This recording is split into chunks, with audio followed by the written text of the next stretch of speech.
Yeah. Great. So we are here with Stefan. He's an angel investor I met in Stockholm, and I am curious to learn so much about you, your experience, what companies you might have invested in. Would you tell us some things about yourself first? Yes, I mean, I'm happy to share experiences and I made over my lifetime in tech. And yes, as a brief beginning, once upon a time I was a software engineer and I did actual coding, but then gradually I went more and more over to product marketing and new product. I just loved taking technology and turning it into product, turning the product into a market, explaining to the customers why they needed, how they could use it in their business. And that's really formed the first part of my life, professional life.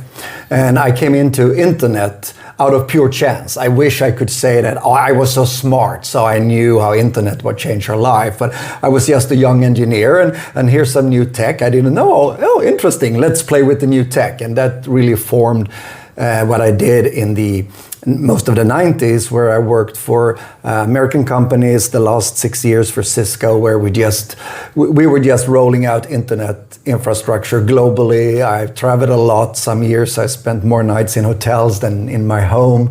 And in the early days, when I just joined Cisco, we were the small company. We had this focus on products and customers, and we were fighting all the big telecom guys, Ericsson, Alcatel, Lucent. We were fighting the Datacom guys with IBM. And so we were the small company fighting the big guys. And that was such an experience.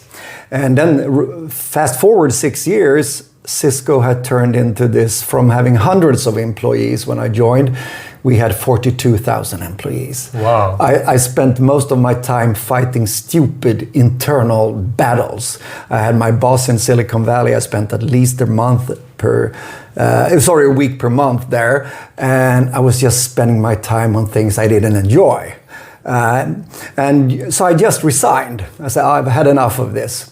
And since, even in American companies, having stock options and share purchase programs for employees, that was a natural part already back in the early 90s in Silicon Valley. So, and since the company had developed very well, I had made some money, and I was kind of, so what are you going to do now for the rest of my life? And I had been involved in acquiring startups, because at Cisco we acquired a lot of startups, and we were a team where most of us in the team, we didn't have any experience in doing M&A, but we did it. We focused a lot of integration. How do you protect the value of what you've bought? How do you retain the people? How do you retain the tech? How do you integrate the people and integrate the tech? And I had met a couple of startups, and I said to myself, that's what I'm missing. That energy that those startups had, that's what we had in Cisco 6-7 years earlier. That's what I want to be part of again. And I got asked if I wanted to become a CEO of a Swedish startup, and now we're 2,000. And I declined, but I said, hey, I'll invest some money and I'll help you build a company and get started. So that was how I became an angel investor. Okay, and this happened how many years back? 25 years back. Almost to the day, 25 years back. Wow. And I'm still in early stage tech, and I'm still doing it. So I'm either crazy or something else, but I just enjoy that energy and that spirit you have in a small company where we want to change an industry, we want to change the world, we want to do something differently. And nowadays, we're going to compete with Google, Apple, and Microsoft at the same time, and we're three guys with a good idea. That slightly naive energy, I so love it. And if I can help with my experience and all the mistakes I've done over the years, if I can help a new team, a new company to avoid some of those mistakes. So I like to say that we are going to make new mistakes. Don't We're not going to repay, even when it comes to mistakes, we're going to be creative. We're not going to repeat old mistakes. We're going to make new mistakes. And that's the kind of spirit. So, and I probably continue doing this until I'm too senile to log into my email account or something, because I just love doing it. And to get fast forward even more today, I got to know the VC industry, to get investments into my company, in a combination of, as always, you need a combination of skill and luck. Together with a business partner, Staffan Helgesson, we started Creandum in 2003. You started? Yes, Staffan and I started Creandum back in 2003. And I'm still an investor in the Creandum funds, but I haven't been operational in Creandum for many years now. As our funds grew bigger and bigger, naturally you make later and later investments, and I like to be quite early. So I'm still an investor in the funds. Occasionally, Creandum invests in companies I've invested in as well. One of the latest ones is actually Lovable, which they invested in last Christmas, just before last Christmas. And when we had our 20th anniversary 2 years ago, it felt really, really good. I mean, I was part of creating this.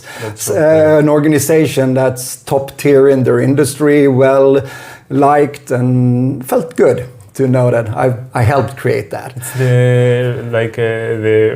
the fastest growing startup ever in the world, right? No. Creandum, Lovable. I mean, Lovable. Yes. I mean, you can calculate different ways, but definitely their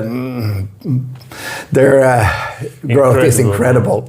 And so, and at Creandum, our claim to fame investment was Spotify. That was really the investment that made Creandum part of the global VC scene. And that was a very good investment as well. But to one of my points, which I talk a lot about with startups, is that it takes more time than you imagine. Time is the biggest killer, because if you're a startup founder, you're an optimist. And you underestimate the time to build a product, the time to recruit a team, the time to raise money, the time to sell your product, everything takes much longer than you expect. And from we met Spotify the first time until Creandum exited was 13 years. And so even in really, really successful companies, if you want to build something really big, something really changing an industry, it takes time. Of course, you can build, if you have a company that's solve, let's say, a small tech problem, and this thing I've built fits very well in with Google or Microsoft, or so, they might acquire you quite rapidly to put, this is the missing piece of the puzzle. But that's one, but that's not my dream. That's not what I want to do when I get involved in a company.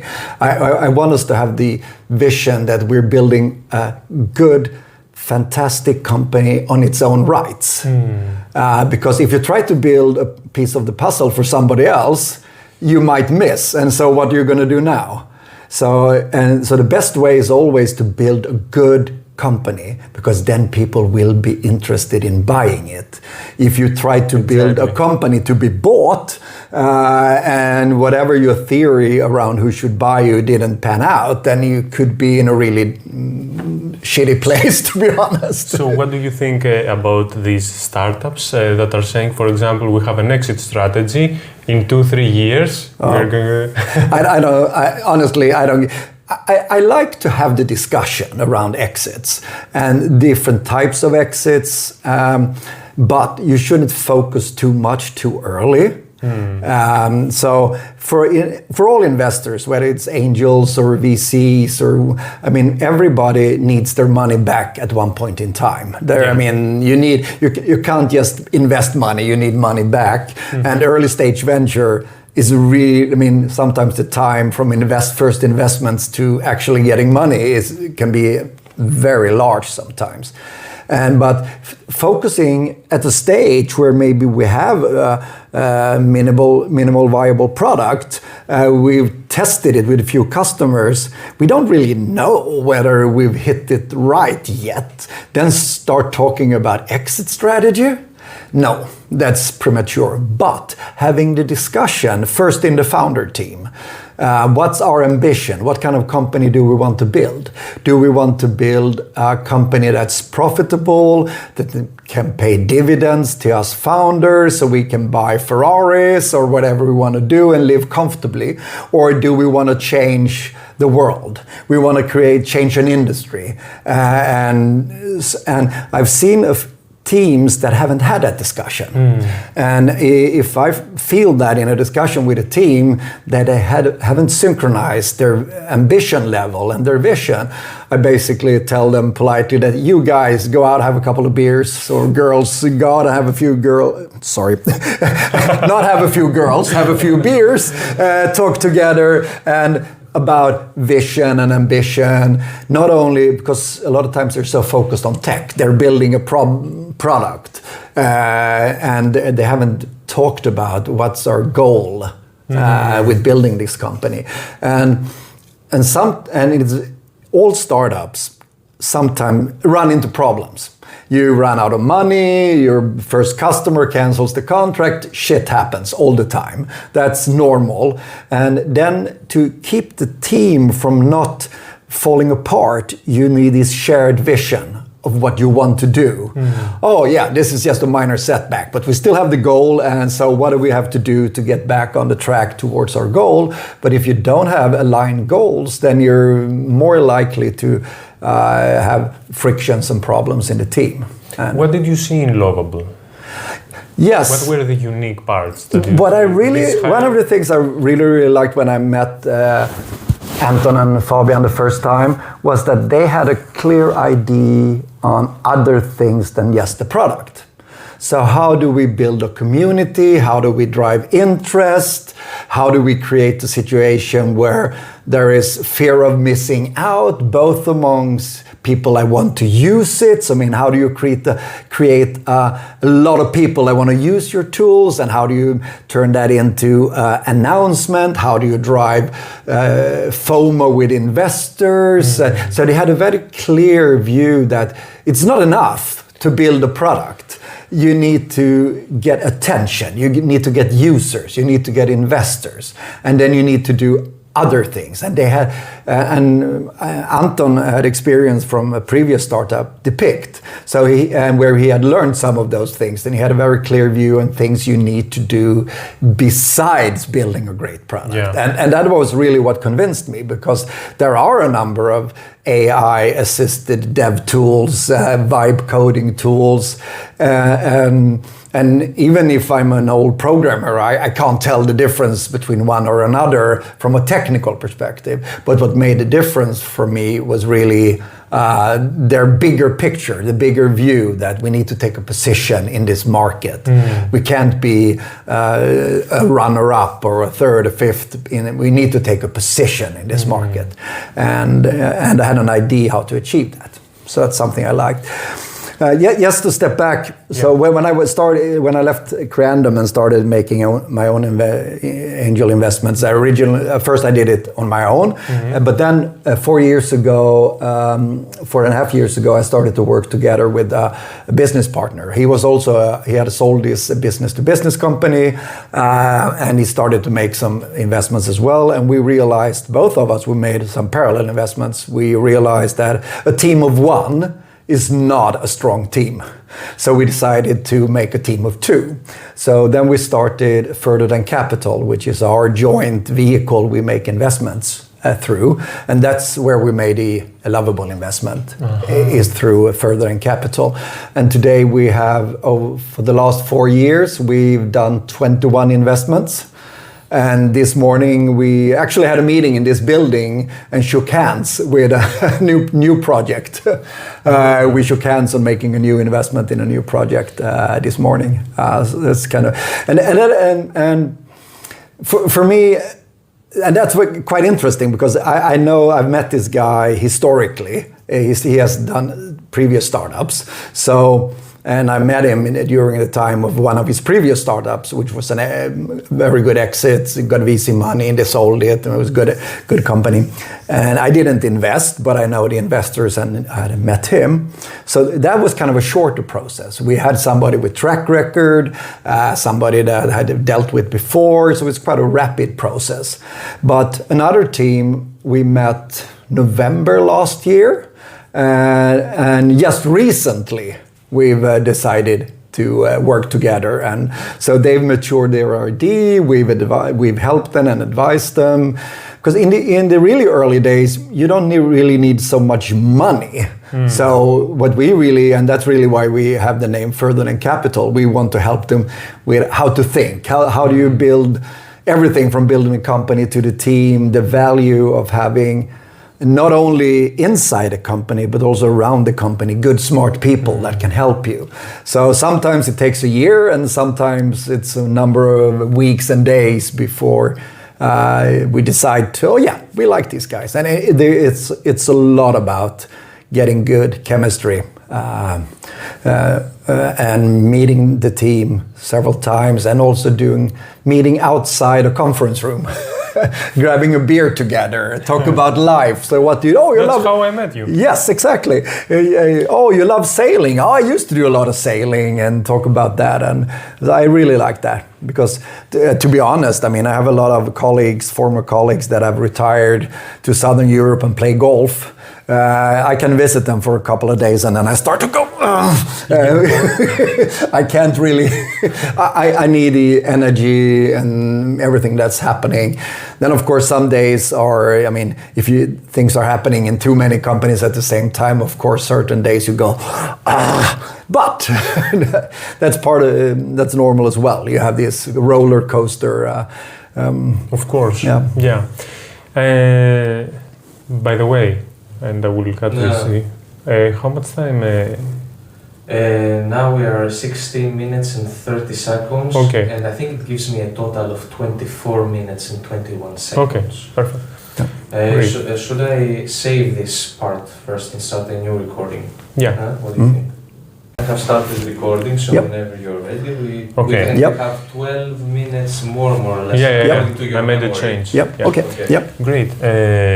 And for a young entrepreneur, what do you think they should focus on right now? Like which areas maybe, or which parts of the startup? Like what is? Yes, I think. I mean, sometimes I feel like a grumpy old man because I've seen too many technology waves where we get a new technology and everybody thinks that's going to solve all the problems, and we see a lot of startups that are marketing that they're using the new hot thing, whatever the new hot thing is. And of course, we know where I'm getting. So, and at the moment, it's AI, of course. And I was on a panel at the event before summer, and I said that 2 years from now, if we are at the same event 2 years from now, and we had just heard 10 companies present, all of them mentioned AI. And I said, 2 years from now, if we hear 2 years from now, if the same companies had presented, 80% of them wouldn't even mention AI. Because 2 years from now, everybody will be using AI. Because none of them were developing AI, they were using AI. So it's like, people said decades ago, we're on the internet, we have services on the internet. Nobody says that today. Everybody assumes that I can consume your service, I can order products from you over the internet. So nobody even talks about it. And I think 2 years from now, everybody will assume that all companies use AI to be more efficient, to do more code with less people, or more optimized sales follow-up and marketing using AI tools, irrespective of what they're doing. So I think that they should focus on what problem are they solving for whom, and verify that that's a problem somebody is prepared to pay for. Whether it's a consumer product or service or business to business, small business, large enterprise, focus on the problem you're solving and the value of solving that problem. And it's simple as that. Yes, it's as simple as that. And now, of course, I understand why everybody wants to talk about AI, but I honestly think that 2 years from now, everybody will just assume that you use AI. Yeah. Then, of course, there are companies, and I've invested in companies, or we have invested in companies that really develop new AI. That's a totally different thing. So, I mean, that's like in the internet infrastructure days, we're developing a faster internet. Yes, that was still interesting when the companies that are just using internet stop talking about they're using the internet, because everybody do that. So I think the majority of new companies will use AI. Very few will develop new AI. A few will. I think that there is still a lot of things to happen. I think the really large language models are actually a bit of a dead end. I think we're going to see a lot more smaller, adapted AI instances, and we're going to see other kinds of AI where, I mean, you don't need to be able to solve all problems everywhere at the same time. So if I want to make an AI for a robotic system I send to Mars, you need local self-learning and a lot of things need to happen locally on Mars. And I don't need to be able to bake cookies. And I mean, and now you use the big models, you do everything from baking cookies to coding. And I think, so that's why I think these big models are a bit of a dead end. They're too big, they're too energy consume too much energy. And really, why do you need to be able to do everything in one model? And I mean, it's happening today. I mean, we're starting to see it. And that's an area I think is really interesting, but that's a kind of a detour. If you would look at a specific industry that you think has tremendous potential for startups. Yes. What would it be, like quantum computing, or what other, like everybody is talking about AI now, but what is the next thing? And also, I would like to ask, is it something a small startup can build at the first? Yeah, I think one of the benefits with AI is that a small, smart team can do a lot very quickly. I mean, you don't have to start coding in 9-12 months coding and then you show something. You can, I mean, even you can use tools like Lovable and other to get a prototype. You can start talking to customers. You can verify your ID quite rapidly. And whatever you're doing, you should do that. Because I like that it enables you to interact with customers sooner. I can show you what I want to build. I can have a working prototype. Then everything in the back end is not working as it should yet, maybe, but I can show you, can visualize, I can sell it better. I really, really like that. And using that, you can actually address quite big problems. If you have identified a problem. So how do you identify a problem? Do you have experience for that industry? How do you know that it's a real problem? And so back to where I started, let's focus on what's the problem. And validate. Yes. Idea. Yeah, yes. And then it could be a small problem for lots of people or lots of small company, or a big problem for fewer companies. Today, a quite small team can quite efficiently address the full scale using AI tools without developing their own AI tools, just being smart about using the tools. So I would, and I think there are lots of industries that are conservative. I think there is a lot to be done in, I mean, everything. I think you can, any type of production, you can do a lot with AI that's not being done yet. Everything. In the supply chain? Yes, both supply chain, production optimization, quality control. I mean, it's a conservative industry, so it's not going to happen overnight, but it's really, really big. It's a really big industry, and there's so many physical goods. I think we've kind of underestimated the value of physical goods. We're so focused on Spotify and services and everything you consume in your phone. But if you look at the numbers, and physical goods is quite a big industry. And it's only a highly competitive industry where in a lot of segments, the margin is not very thick. So if you can use smart tools and AI to help existing industry to increase their margin from 8% to 10%, they would be probably the leader in their industry. And I think there's lots of opportunity in that space. Actually, in these industries, they are huge companies, difficult to move. Yes. That's why they need small startups to provide innovation. Yes. Great. Do you have any final message, any final advice for whoever listens? Yes. You have to enjoy the ride.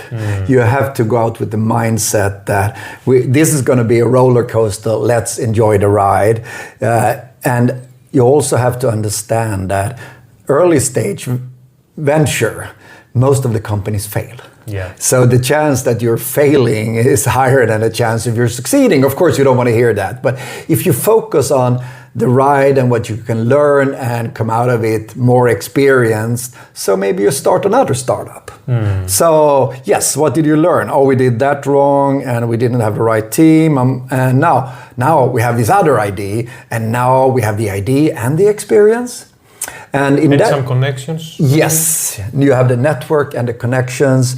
And in that context, it's also very, very important to treat everyone fair. Everything, even if things fail, I like to say that even if the company fails, if all investors and the team and everybody involved, if we can go out and have a beer or a glass of wine together, and of course we mourn that it failed, but we can start, so what are we going to do next? Okay. If investors, board members, angels, employees, everybody can have a beer together and say, damn it, it failed, but what did we learn? Maybe? Yes, what did we learn? Anything else? Did we learn something we can turn into another company? And also just a final advice, don't get seduced by the billion-dollar unicorn valuation exits, because the truth is that most of the exits are small. Even there are lots of exits that are like 10 million euro, and of course that's not enough for a big venture fund. Yeah. But for let's say you're 3 entrepreneurs, 10 employees with stock options and a few angel investors, maybe a small VC, I mean the founders might clear a couple of million euros each, and that's a lot. From a personal perspective, in your private finance, that's quite a lot of money. You can buy a new house or pay off loans, or you can start another company. Exactly. So don't get seduced by the billion-dollar valuations and everybody's talk about unicorns. Enjoy the road and build a sustainable company built for quality rather than a short-time exit. Very insightful. Thank you so much. Thank you, a pleasure.